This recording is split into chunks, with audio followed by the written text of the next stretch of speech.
Your heart is pounding against your ribs like a trapped bird. Your lungs are burning. You don't dare look back, but you can feel it, a presence gaining on you with every heavy step. You turn a corner, desperately searching for an exit, but the world feels like it's made of lead. Suddenly, you bolt upright. Your sheets are damp, your breath is ragged, and your room is silent. But the terror is real. Why do our brains do this to us? Why is the chase the most universal nightmare in human history? Today, we aren't just looking for an escape, we are looking for the truth. Welcome back to the Dream Guide. I'm your host, and if you've ever woken up gasping from a chase, you're in the majority. In sleep science, this is known as the most frequently reported dream theme across all cultures. In fact, research from the Dream Themes Questionnaire shows that over 80% of us will be pursued in our sleep at least once. But what is actually behind you? Is it a warning, a repressed memory, or a spiritual test? Today, we decode the chase using our triple perspective framework. Western psychology, from Jung's shadow to the neuroscience of REM paralysis. Eastern traditions, the karmic debts of Hinduism and the empty illusions of Buddhism. Islamic interpretation, the profound wisdom of Ibn Sirin on enemies, trials, and divine protection. Before we look at symbols, let's look at the biology. Why do your legs feel like they're moving through mud? Science calls this REM atonia.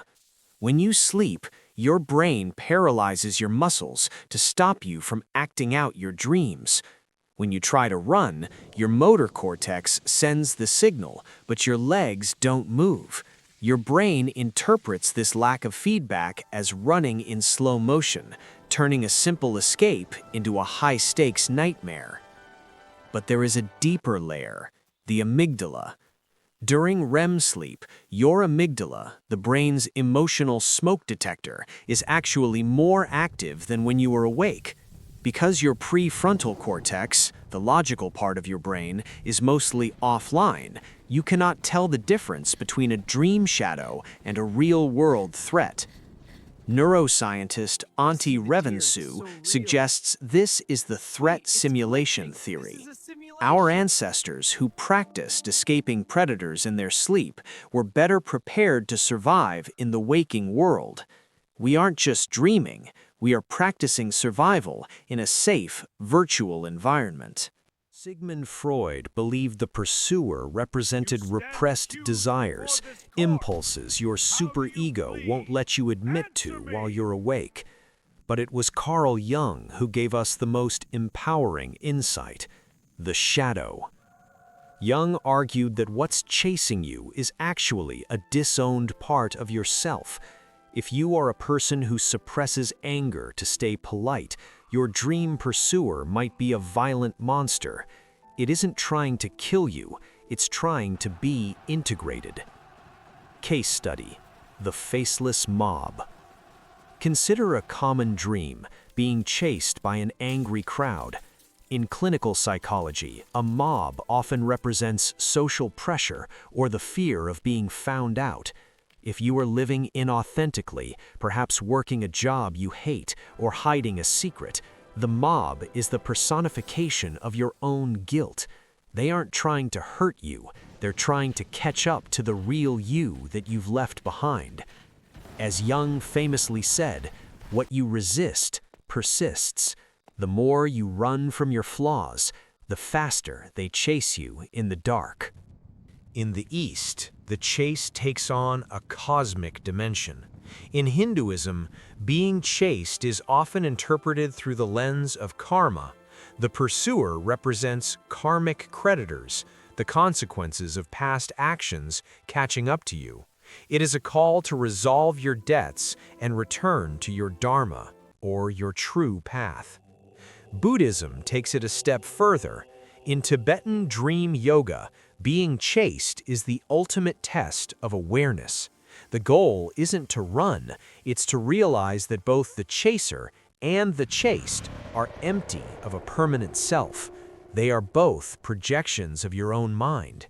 If you can turn around in the dream and realize this is an illusion, the monster often transforms. In Buddhist teaching stories, these demons often turn into teachers or peaceful deities once the dreamer stops fleeing. Now, let's turn to the 8th century master, Ibn Sirin. In Islamic tradition, dreams are soul reflections, divine warnings, or whispers from the subconscious. According to Ibn Sirin, the identity of the pursuer changes the entire message. A bull often symbolizes conflict with a headstrong person in your professional life. If the horns are visible, it signifies a threat to your reputation. A wolf. Ibn Sirin interprets the wolf as a treacherous enemy or a liar. Being chased by one is a warning to look closely at your business partners or close associates.